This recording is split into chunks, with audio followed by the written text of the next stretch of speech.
Maestro José Luis Trueba, que hoy voy a hablar de algo que yo no practico, que son deportes. ¿Usted sí practica mucho deporte, maestro? No, pues claro que no, sino de dónde saco mi panza.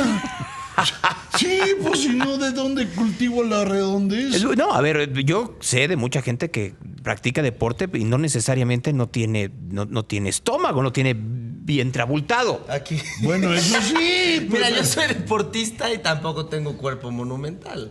No, te estoy No, diciendo pero que junto a mí yo parezco pero jugador también de tenemos sumo. tenemos un amplio Sí. tamaño de Fíjese, años maestro Trueba. en medio. Me estaba diciendo, por ejemplo, tengo amigos que se dedican al ciclismo de forma Sí. semiprofesional y profesional.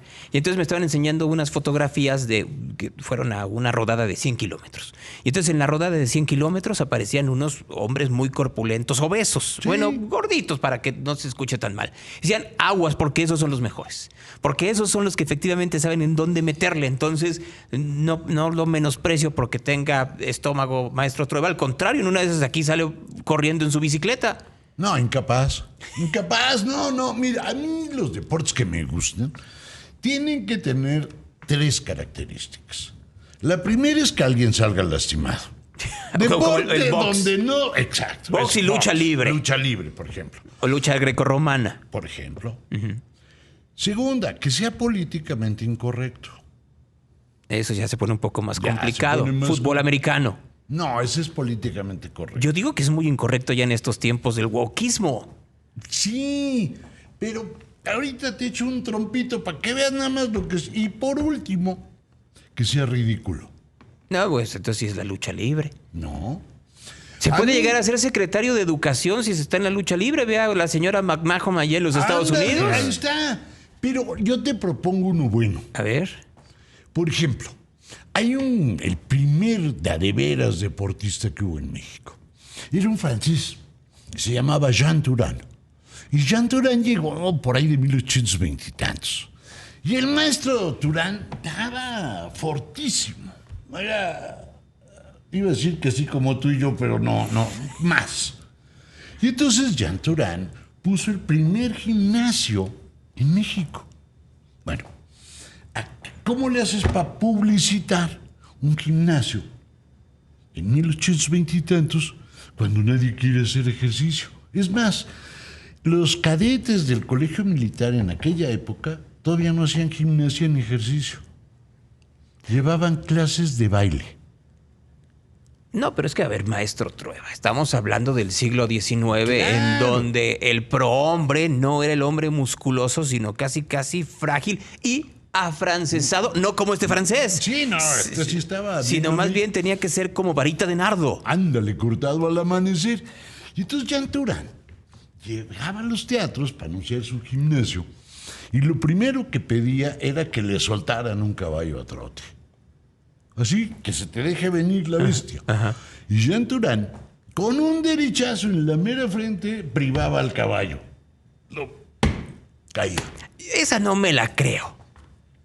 Por esta. No, a ver, Si pero no, a acá ver, traigo otra, pues. el caballo, ¿cuántos kilos pesa? Ah, yo no sé. Mínimo Yo nunca he que- cargado un caballo. No, pero a ver, en promedio, ¿cuántos kilos pesará un caballo? Y con la fuerza que puede traer el caballo de velocidad hacia el puño de quien sea, pues no se puede. No, pues él sí podía. Es más, levantaba pesas. Todavía no se inventaban las pesas y él ya levantaba pesas. Estoy hablando en serio. Y para que quedara claro que sí era chido para el deporte. Ajá. A mitad del espectáculo se le quedaba viendo a la gente y decía, usted, señor Valles, se ve que es usted medio gallito y le gustan las trompadas. Pues súbase. Y peleaban a la inglesa. ¿Cómo es Aquella pelear época. en la inglesa? Sin guantes. El guante te amortigua el mandarriazo. De hecho, está hecho para eso. Para Tiene hasta como un Un colchoncito. Y si es para Cleto que no te Reyes, es lastime. mejor. Entonces era a puño limpio. Y los rounds duraban 5 minutos y las peleas estaban organizadas a un número infinito de rounds. Hasta que alguien saliera o muerto o desmayado. O desmayado. Y Jean Turán logró derrotar a todos. A ver, salvo al último. y que lo derrotó a él y ya se acabó la historia. No, le dio un mal golpe. Le quebró una vena o le tronchó el hígado. Digo, no me vais a preguntar, yo no estuve el día de la autopsia. Cae Jean Durán y se desangra. Se acabó su carrera. Es un buen deporte. Pero, a ver, ¿sí era así o, como usted dice, era un espectáculo que tenía cierto tipo de preparación y entonces al final no salió tan bien el espectáculo y terminó matando al personaje? Es que en aquella época todavía no se inventa algo que hoy nos parece perfectamente normal, el amateur. El deportista amateur que hace, ahí anda sudando a lo menso por el gusto de andar sudando y le duele el cuerpo por el gusto de que no existía. No, bueno, a ver, pero seamos honestos. Lo que pasa es que en una cultura capitalista como esta, el amateur en realidad tiene que demostrar que tiene las cualidades para pasar a ser, entre comillas, profesional, que no es más que un silogismo, o más bien es decir, ahora sí te podemos pagar porque atraes público y entonces con eso eres negocio. Claro, pero el amateur es también otra cosa, fíjate. Un amateur en aquella época era alguien que hacía deporte por el gusto de hacer deporte. Perdón que diga algo tan bobo, pero el siguiente paso es el interesante. Era alguien que hacía esto porque tenía que relajarse de su trabajo. Ya. ¿Qué quiere decir relajarse de su trabajo? Era su pasatiempo. Exacto. Pero ¿cómo era ese trabajo? No era el trabajo del obrero. El obrero no quería hacer deporte, pues ya había cargado media tonelada de acero en el lomo. El deporte era para esta naciente clase media y para los sectores altos, que ya trabajaban en oficinas. Perdón que diga algo tan raro, hoy no suena como de siempre. En aquella época, el capitalismo crea sus primeras burocracias. Y esas burocracias se la pasaban sentados allí. Y cuando salían de la chamba, pues iban a jugar golf, se iban a jugar rugby, se iban a jugar base, lo que quieras y mandes, para relajarse del trabajo. Pero no solo eso, y pensándolo, me imagino que es una extensión hacia nuestros tiempos, en donde también será parte de una Grey. O sea, si yo iba a tu club de golf y entonces estábamos al mismo nivel, es decir, teníamos la misma cantidad de dinero, y por ende, es el lugar en donde puedo cerrar negocios. Claro. O sea, no existían estas reuniones en grandes corporativos y no existían tampoco estas reuniones en restaurantes o en privados, sino que en el golf, como sucede hoy en día, cerramos el negocio. En donde, ¿cómo hacemos el deal? Pues entre el hoyo 1 y el hoyo 5 tenemos que hacer la negociación. Claro. Pero hay un detalle más. El deporte está en contra de la nobleza. Durante muchos años, miles, más de 1000, para que a ti te fuera bien en la vida, tenías que ser resultado de un coito afortunado. Sí. Una capirucho, un capirucho. Que cayeras en una familia acomodada. Una tarde de calentura, más o menos eso es. Oye, ¿tu mamá te explicó lo de la mariposita y la florecita? Abejita. Abejita.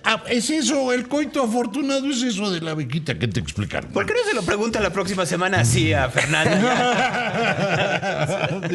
Entonces, ¿por qué había este coito afortunado? Porque si tú eras hijo del varón no sé qué diablo y la baronesa no sé qué cosa, tú ya eras varón. O el príncipe, o ya, no tenías otra cosa que hacer en la vida más que ser parido. Cuando llega el capitalismo, surge una nueva clase de hombres. Los hombres hechos a sí mismos. Los hombres libres. Exacto. Los hombres que creen en el mérito. Aspiracionistas. Bueno, ahora sería eso. Pero fíjate, los que aquí estamos en esta mesa somos herederos de eso. Yo no tengo sangre azul ni a balazos. Pero yo durante toda mi vida pensé que si era estudioso, que si hacía cosas, me iba a ir mejor. Y pues, todos hicimos más o menos lo mismo. Este hombre meritocrático es el amateur. Tan vilipendiado en estos tiempos y que ahora se Claro. piensa que es como la nueva nobleza. Es decir, Exacto. como ahora se dice es que la única manera de sobresalir ya no es que nazcas de una condesa o de un varón, sino de alguien que vive en Polanco o en las Lomas. Entonces viene también otro tipo de repudio y otro tipo de Claro. señalamiento. Pero este primer hombre puedes haber nacido en la peor condición y llegar lejos. El ejemplo típico, todos lo conocemos, es Benito Juárez, que era pastorcito, no hablaba español y llega presidente.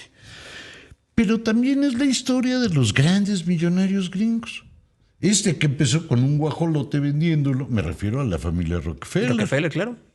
Vendiendo un guajolote y terminan siendo dueños de medio planeta. Digo, O los Vanderbilt. los Vanderbilt y los que quieras. Ford.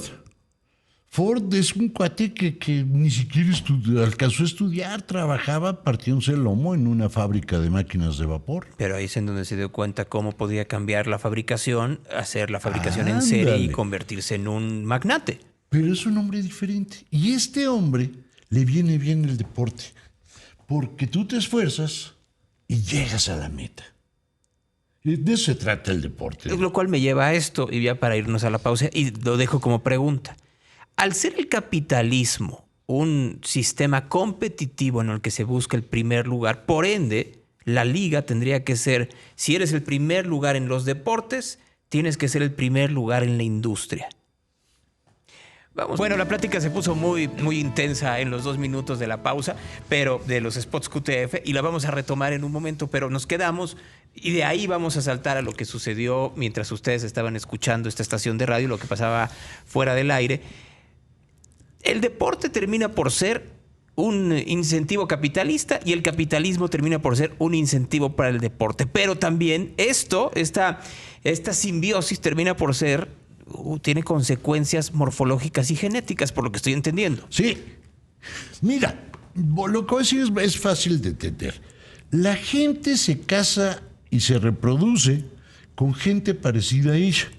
Es decir, Marimar, María la del barrio, no existen. Carlos Ramiro, José Eduardo, no se va a casar con la señorita que le vende chicles. Marisabel no se va a casar con su patrón. Tampoco.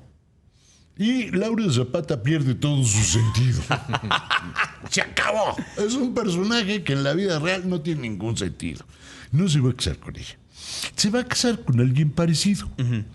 Y si desde el siglo XIX, bueno, yo no sé qué andan haciendo ahorita, pero ayer en la noche siguen en la necia. ¿Qué sucede? Los grupos sociales se han reproducido entre sí. Y no solo se han heredado genes, sino también se han heredado amistades, una manera de vivir, etc. Lo vemos en la calle. Voy a decir algo que pueden hacer este fin de semana. Vayan, y lo digo sin nada de mala fe ni de racismo, es un asunto biológico, perdón. Vayan, por ejemplo, a la Plaza Tezontle, que está ahí por la Central de Abastos. Sí. Vean a la gente, pero no la vean en este sentido racista baboso. Fíjense cómo es su cuerpo, cómo es la cadera, de qué tamaño son los pies, cómo es la forma de sus manos. Color de Luego, piel. Váyanse a Galerías Insurgentes y se van a dar cuenta que es diferente. Ahora, yo aquí tendría un matiz, porque sí puede haber una parte morfológica, pero también creo que hay una parte alimentaria. Ah, claro. O sea, en donde claro que hay un mayor consumo calórico en un sector global de la población, que quede claro, porque aquí lo estamos poniendo en el caso de Tezontle, Ajá. pero si fuéramos al Bronx, en Nueva York, Claro. o fuéramos a East LA en Los Ángeles, Claro. o fuéramos a la parte norte de Chicago, o fuéramos a la barriada en Londres, tendrían un consumo calórico muy similar fuerte. a lo que sucede en Tezontle, o en caso contrario, si fuéramos a Upper East Side en Nueva York, sería muy parecido a lo que sucede en Antara, En Antara. o en Andares, o en Antea. Claro, todo esto... Y tiene que ver con una cuestión pues, cultural, de educación, de acceso a otro tipo de alimentación también. Claro. Entonces, pero imagínense que mantenemos esto durante 100, 200 años. ¿Qué ocurre? Que la gente se va diferenciando. Y esto genera el surgimiento, déjenme decirlo de una manera un poco rara, como de distintos grupos étnicos en la sociedad. Estos grupos étnicos, ¿cómo se pueden relacionar? Yo me quedé en el piso de abajo, por ejemplo, del mero de arriba. ¿Cómo me relaciono con el piso de arriba? Parece que está cerca, pero son años luz lo que me separan. La única manera que yo tengo para relacionarme con ellos, porque no me voy a casar con la hija del señor Slim, es más, ni sé cómo se llama, pero... Sumaya. ¿Se llama Sumaya? Sí. ¿Sabes dónde vive? Está Se casada. está escuchando a Pati, Sí, maestro. no importa, Pati va a entender que lo hago por los dos, o sea, pero bueno, no sé ni dónde vive ni nada la señora Sumaya. Ajá. Señora Sumaya, aquí está su ring cromado. Entonces, yo solo me puedo acercar a ellos a partir del mérito. Si yo soy el gran intelectual, si yo soy el gran deportista, si yo soy el gran artista, si yo soy el gran creador del sistema no sé qué cosa, me van a invitar a comer. Bueno, y depende, porque se tiene que tener muchas preseas y un gran reconocimiento. Claro. Yo puedo ser el gran locutor, pero no necesariamente me van a invitar a las fiestas del señor embajador con Ferrero Rocher. No, a mí tampoco. Yo ni modo, vamos, los compramos aquí enfrente y fingimos. Nombramos a este par nuestros ujieres. Pero ojo, la meritocracia te permite avanzar Sí. a esos espacios. Nada más que hay un riesgo. A una familia, estamos hablando de una familia normal, esforzada, y que esté dispuesta a apostarle a los hijos, se van a tardar de 3 a 4 generaciones en brincar el siguiente nivel. Y eso si las condiciones siguen siendo las mismas, Claro, maestro. te cae una porque- crisis. ¿Y cuántas crisis ha vivido usted en su vida? Sí. Si aquí el más joven de la mesa, Santiago, ha vivido 3. Sí, yo ya no me acuerdo. Yo me acuerdo de la crisis política del 68, del Yo pensé 71. que crisis personales y yo no he vivido más. Sí, la devaluación del 76, y así me la puedo ir llevando. Y... La del 72, la del 82, No, el no. 85, bueno, del 82 al Ninguna de esas 88. las he vivido yo. Pero si has vivido la del 2008, has vivido la del 2004, has vivido la pandemia, has vivido el problema en el 2021. Sí, sí has vivido varias crisis. Y les digo que personales todos los días. No, esas no de cuentan, calle. esas son de pilón. Yo creo que sí cuentan porque tienen que ver muchas de ellas con el contexto económico Claro. y social.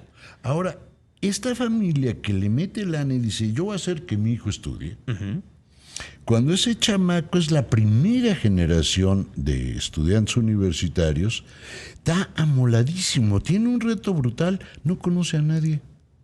Su familia no conoce a nadie, no es nadie. Entonces, él tiene que empezar a construir una serie de relaciones laborales, de conectes, que le va a heredar a su hijo. Regresamos a la meritocracia A la primaria. meritocracia primaria. Si el hijo resulta abusado, pues los va a crecer un poco. Y probablemente el nieto, si no pasa nada, y le siguen metiendo lana al chamaco, puede ser al primero que le vaya bien. No se supone que es padre rico, hijo millonario. Pero ya que fue rico, si no lo has tenido todavía, Pues primero no, tienes que estamos construirla. al final en pobre. Pero, a ver, maestro Trueba, porque escuchándolo y pensando un poco también las condiciones sociales actuales y el repudio que hay por un sector global de la población hacia la famosa meritocracia, o sea, pareciera que hay reticencias a ese modelo de crecimiento y de escala social, de cómo puede alguien que comenzó pobre llegar a clase media y en 2 o 3 generaciones llegar a ser rico. Hay gente que dice que eso no pasa y que no debiéramos de continuar en eso. No obstante, por el otro lado, se replica globalmente. Es decir, no es algo que sucede en México, sino que lo estamos viendo, inclusive, y lo platicábamos fuera del aire, hasta en la ropa. Sí, por supuesto. Mira, yo puedo entender el odio a la meritocracia. La meritocracia tiene una serie de cosas que a la gente le repatean. ¿Cuál es la primera? La primera es que te tienes que poner una felpa atroz. Y lo malo es que no la puedes dejar de tener, porque los méritos que hiciste ayer Ya no son los de valen hoy. Oye, es que yo fui el gran vendedor de tal empresa la temporada pasada. Pues qué bueno, pero esta no, ¿eh? Cuida tu trabajo. Pero no es parte de mantenernos todo el tiempo en constante movimiento y Claro, pero es con el propósitos, cansado. entre comillas, porque pues si no, ¿cuál sería el propósito de un ser humano? O bueno, de una persona, o mínimo pensándolo en temas personales, si yo no tuviera el propósito de crecer, ya sea laboral o emocional, no sabría qué hacer con mi vida. Pero es que Quizá la caería hasta en diferencia- depresión. ahí hay una sola diferencia. Sí está el propósito de crecer. Nada más que la diferencia entre el propósito y ponerte a crecer está de la riata. Es muy trabajoso. Es que fundamentalmente lo acaba de Pero es muy sintetizar. satisfactorio. Lo es, pero no toda la gente quiere trabajar. No todos quieren. A ver, y no quieren trabajar porque tampoco ven un beneficio en el corto plazo, en un mundo en donde además estamos ya acostumbrados al corto plazo. Claro. Queremos la satisfacción instantánea. Sí. O sea, si anteriormente tenías que partir 10 años para lograr un éxito, hoy lo quieres tener en Pero 2 meses. hoy hablando de mi generación o de su generación. Tu generación. De mi generación completamente de acuerdo. Sí. Porque vivimos en una generación donde todo lo tenemos tan rápido. Sí, pero el éxito no se puede tener tan rápido Tan porque termina rápido. por ser efímero. Por eso yo creo que ha de dar coraje. Digo, a mí no. Yo crecí Oh, muy sí. distinto. Yo crecí muy distinto en ese sentido. Claro. Yo crecí entonces- con muchas aspiraciones a crecer y a tirarle a poder ser un exitoso, entre comillas, en lo que, pues, en las delineaciones de la sociedad. Pero pues, piensa un momento, como lo dice el maestro Trueba, casi para terminar, que tú no eres necesariamente un representante de lo que está sucediendo en la calle. Y la calle, yo lo sé. O sea, no. y la calle termina por ser muy complicada para Sí. tu generación Sí, específicamente. lo sé, no, jamás hablo desde un punto de vista general. yo lo sé. Sí. O sea, es mucho más Fíjate personal. que- Pero lo Ahí que el sí asunto, crea esa perdón. parte desde la calle es un resentimiento social. Por supuesto. Exactamente. Un resentimiento porque, ojo, cuando alguien tiene problemas económicos, no tiene pensamiento a largo plazo. Y ese Yo es- quiero un pan hoy.